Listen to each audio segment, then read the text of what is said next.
A paz do Senhor, meus irmãos. Hoje nós vamos estudar a lição 4, o Espírito que nos guia para além das fronteiras.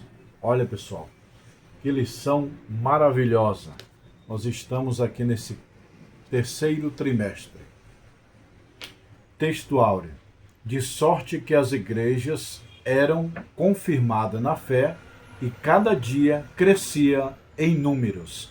Atos 16:5. Leia na sua Bíblia, Atos 16:5, que está dizendo que de sorte que as igrejas eram confirmadas na fé e cada dia crescia, aumentava, multiplicava. É o título dessa lição. O Espírito que nos guia para além das fronteiras, não só em Israel, mas na Grécia, na Síria, nos outros países, o Espírito que nos guia para além das fronteiras.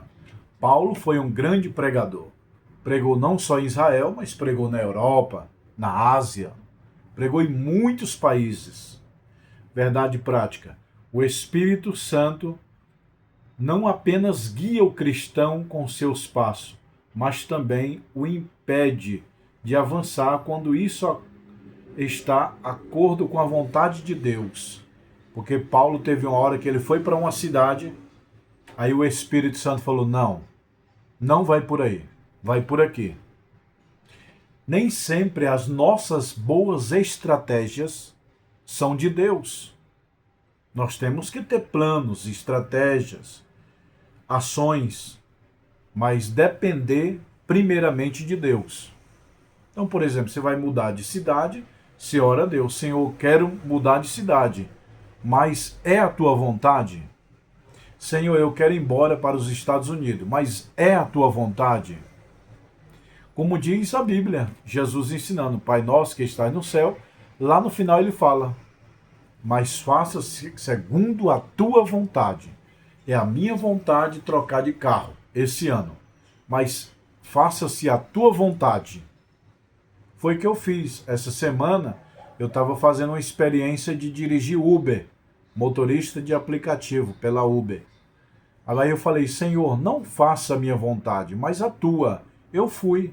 Fiquei apenas 2 dias, não senti bem. Não é para mim aquele serviço. É um serviço bom, excelente para quem gosta. Mas Deus me quer aqui, ó. Então eu orei, Senhor, faça-se a tua vontade. E Deus confirmou, meu filho, continue gravando vídeo para o meu povo. Deus tem me abençoado aqui. Eu tentei dirigir carro lá na rua, ser motorista, mas Deus não me quer nessa área. Faça-se a tua vontade. Foi isso que Paulo fez. Introdução. Olha, pega a sua revista e vamos ler a introdução. Tá aqui, ó. Segunda viagem missionária de Paulo marca um avanço decisivo da igreja, o fortalecimento das igrejas já fundadas, a expansão do evangelho para novos territórios. Tá vendo? Paulo não se limitou só em Israel. Ele foi para a Grécia, para a Síria, para a Itália, Espanha, Europa, Ásia. Todo o continente daquela época, Paulo evangelizou. Paulo foi o maior missionário de todos os tempos. Número 1. Lídia, quando o Espírito abre o coração e funda uma igreja. A direção soberana do Espírito na segunda viagem missionária. Na segunda viagem missionária, destaca-se a relação, recai não apenas sobre a expansão geográfica da igreja, mas sobre a condição soberana do Espírito Santo em cada decisão. Então Paulo falou assim, eu vou pregar esse ano lá na cidade de Corinto. Mas ele orava, Senhor, é a tua vontade? Se eu estou indo para a Grécia, mas é a tua vontade? Faça a tua vontade. Senhor, eu vou para a Itália, para a França, para a Europa. Senhor, é a sua vontade? Então, use estratégia e haja, mas tem que orar. Tem que orar. Não é só fazer as coisas, vou trocar de carro, de casa, vou para ir embora para o Japão. Faça-se a tua vontade. Ore, entregue na mão de Deus. Fé sincera, sensibilidade espiritual e honestidade da Lídia. Lídia é apresentada como adoradora de Deus. Essa pessoa abriu as portas e Paulo pregou o evangelho na cidade e reuniu o povo nessa casa para começar um novo trabalho. Paulo pregava assim, nas ruas, nas praças, de casa em casa, fazia culto evangelístico ao vivo. E aí ele perguntava, quem quer aceitar Jesus? Aquele povo que queria, ele levava para uma determinada casa e lá ele abria uma nova filial, uma nova congregação, uma nova igreja. Aí ele ficava ali 6 meses, no máximo 1 ano, colocava um representante, dirigente do culto, um responsável pelo rebanho, chamado pastor, e ele ia embora para outra cidade.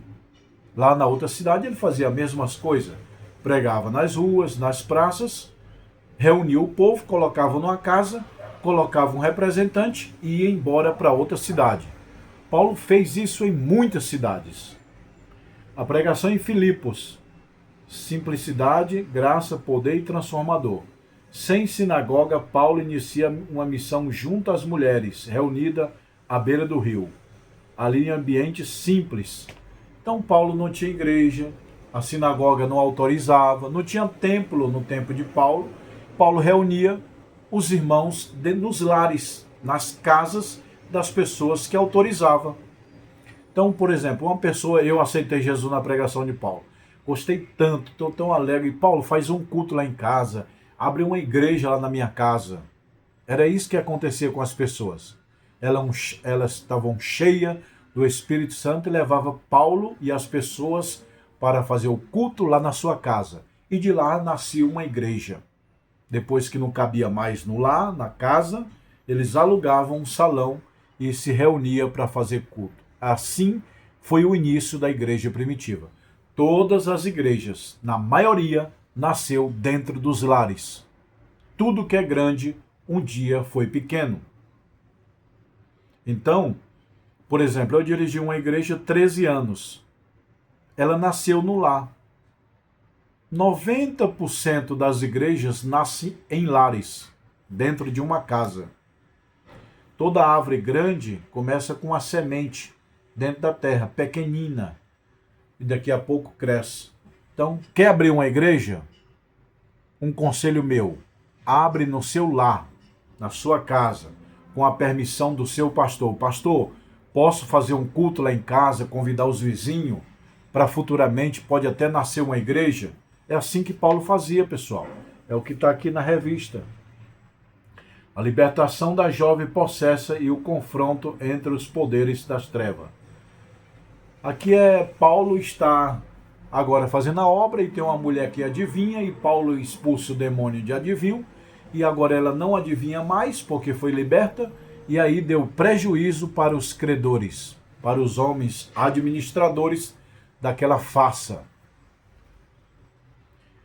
A expulsão de um espírito de adivinho, mesmo tendo como base na casa de Lídia, Paulo e seus companheiros continuavam a frequentar lugar de oração. Numa dessas ocasiões, entraram uma jovem escrava possuída pelo espírito de adivinho. A mulher possuída pelo espírito maligno adivinhava as coisas. O teu CPF é esse, o teu RG é esse, o seu nome é esse, você trabalha nisso. A mulher tinha um espírito de adivinho maligno, não era revelação de Deus, era possessa. Aí Paulo discerniu, porque tem um dom do discernimento. Paulo discerniu e falou, está repreendida em nome de Jesus, sai dela. Ela caiu no chão, foi liberta, não adivinhou mais. Os homens que ganhavam com adivinhação, deixou de ganhar. Aí mandou prender Paulo, porque eles pagavam, as pessoas pagavam para adivinhar. Adivinha como é meu nome, como é meu RG, o que é o meu futuro. É uma espécie de espiritismo. Como vai ser o meu futuro, qual é o meu nome, como eu trabalho. Adivinhava tudo. Aí essas pessoas davam dinheiro para esses donos dessa jovem. E aí eles ficaram no prejuízo, mandavam bater em Paulo, prenderam Paulo. Paulo foi preso porque expulsou um demônio de uma pessoa. A reação das exploradores da perseguição injusta. A libertação das jovens significou prejuízo financeiro aos seus senhores que movia por interesses econômicos arrastaram Paulo e Silas à autoridade. Tá vendo aí? Os homens que estavam ganhando com a adivinhação do demônio levaram Paulo para a prisão. Paulo foi preso injustamente. Mas algumas coisas incríveis acontecem lá na prisão. Paulo e Silas e a convenção do carcereiro prenderam Paulo, prenderam Silas, porque eles expulsaram o demônio de uma mulher que estava adivinhando pelo espírito maligno. Açoito e preso por causa do evangelho. Paulo foi açoitado e preso. Você sabe o que é açoitado? É levar chicote. Literalmente é pegar um chicote e começar a bater, ó. Bateram muito em Paulo. Depois prenderam porque ele estava expulsando demônio. Já pensou, pessoal? O reino das trevas perseguindo o reino das luzes. Só que aí lá dentro da prisão, Paulo e Silas cantavam hino louvores a Deus e deu um grande terremoto. Paulo está lá. Glória, glória. Não, Silas cantando e Paulo orando. Aleluia, aleluia. Paulo orando, orando, orando. Perto da meia-noite. Meia-noite, biblicamente, é um sinal. A Bíblia fala sobre a meia-noite. É um horário específico que entidades, demônios vêm para perturbar. E Paulo orando meia-noite com Silas, cantando, deu um terremoto. Abriu-se as portas. Os presos pensaram em fugir. O carcereiro falou, nossa, fugiram, o pessoal fugiu, vou me matar. Pegar uma espada e vou me matar. E aí Paulo, não faças tal, não se mata, porque quem abriu isso aqui foi Deus. Deus mandou um terremoto na prisão, abriu todas as grades e os presos poderiam fugir, mas ninguém fugiu. E o carcereiro queria se matar, porque ele achou que ia ser culpado por isso. E ele, Paulo, o que eu faço para ser salvo? Paulo falou, aceita Jesus, tu e tua casa, e você vai ser salvo. Ele aceitou. Todo mundo, todos os presos aceitaram Jesus. Nasce uma igreja dentro da prisão. Louvor abre as portas, transforma o ambiente. Por volta da meia-noite, mesmo ferido, imobilizado. Tá vendo? Preso, cantando e orando, e as portas se abrindo e as prisões. É o poder de Deus. Mandou um terremoto e não morreu ninguém. Tá vendo aí, pessoal? Eu acho que foi ontem de ontem, aconteceu um terremoto na Venezuela, caiu o prédio, morreu muita gente. Morreu muita gente. Já esse terremoto aqui não morreu ninguém, porque esse terremoto veio de Deus para libertar Paulo e Silas da prisão. É o que diz aqui, ó. Perto da meia-noite, Paulo e Silas cantavam e veio um terremoto e as prisões se abriram. A convenção do carcereiro e a vitória da graça. Ao ver as portas abertas, o carcereiro, tomando-se desespero, tornou a tirar a própria vida. O carcereiro falou, Paulo, eu vou me matar, Paulo, porque esses homens vão me matar, porque abriu as prisões, eu sou responsável por cada um de vocês, e agora com esse terremoto a prisão se abriu, eu não posso segurar vocês fugindo ou não, eles vão querer me matar, então eu vou me matar. Aí Paulo, não se mata, aceita Jesus. Ele, o que eu faço para ser salvo? Aceita Jesus, tu e tua casa será salvo. E o carcereiro e os presos aceitaram Jesus e nasceram uma igreja dentro da prisão. Antes de concluir, eu vou contar uma história, já. Conclusão, após cerca de 3 anos de intensa atividade missionária, Paulo retorna a Antioquia da Síria, encerrando um ciclo de direção divina, a presença de outros. Então Paulo abriu várias igrejas. Agora o que eu vou contar é um testemunho meu, pessoal. Olha só, pessoal. Eu dirigi uma igreja em São Paulo por 13 anos.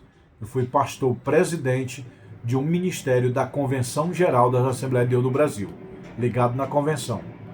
Por 13 anos eu fui presidente desse ministério. E quando eu estava pregando nesse período, orando muito, jejuando. Aí eu falei assim, ó, sabe de uma coisa? Eu vou pregar Paulo e Silas na prisão. Eu falei, igrejas, abre a Bíblia lá no livro de Atos, eu vou pregar Paulo e Silas. Na hora que eu comecei a pregar, Paulo foi preso. Na hora que eu comecei a pregar, aí Deus falou, meu filho, não prega que Paulo foi preso. Eu falei, mas Senhor, como assim, Senhor? Tá aqui, ó, Paulo estava na prisão.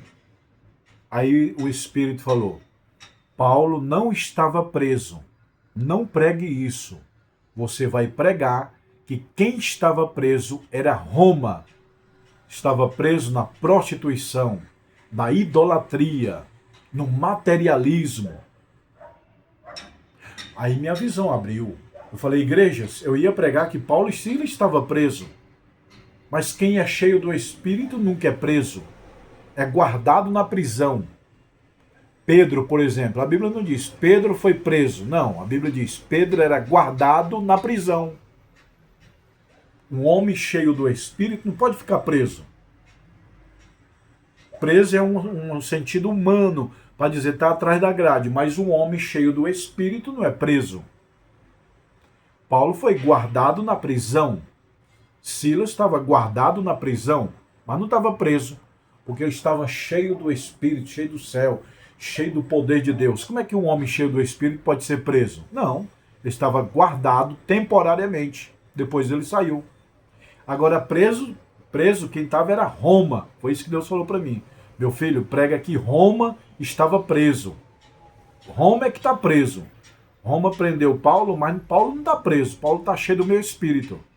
Roma que está preso na idolatria, na prostituição, nos seus pecados, eles estão presos. Quem está em Cristo, nova criatura é. E eis que tudo se fez novo. Quem está em Cristo é livre. João Batista, por exemplo. Prenderam ele, cortaram a cabeça, mas ele não estava preso, ele estava cheio do Espírito. Pessoas cheias do Espírito não são presas. Quem é preso é quem está focado na prostituição, no pecado, na idolatria, no egoísmo, na ira. Isso é preso. Tá bom, pessoal? Que Deus te abençoe. Essa é a lição 4. Se você quer aprender as novas revistas, se inscreva no canal, compartilhe essa aula nos teus grupos da sua igreja. E quem quer fazer curso de teologia, eu sou professor do curso básico, médio e bacharel. Eu mando esses livros para sua casa pelos correios e você assiste as minhas videoaulas. Curso básico, médio e bacharel. Tá vendo aí, pessoal? Ó. Tá aí, ó. Teologia, cristologia e tem anel. Anel fino e anel grosso, ó. Vamos lá, vou mostrar aqui. Anel fino e anel grosso. Olha, ó. Eu uso esse aqui, ó. Anel grosso. Anel fino e anel grosso. Aí você escolhe aí qual que você quer, ó. Ele vem assim na caixinha. Tem canudo de formatura. Tem uns livros, 20 livros é o curso básico. Tá aqui, ó.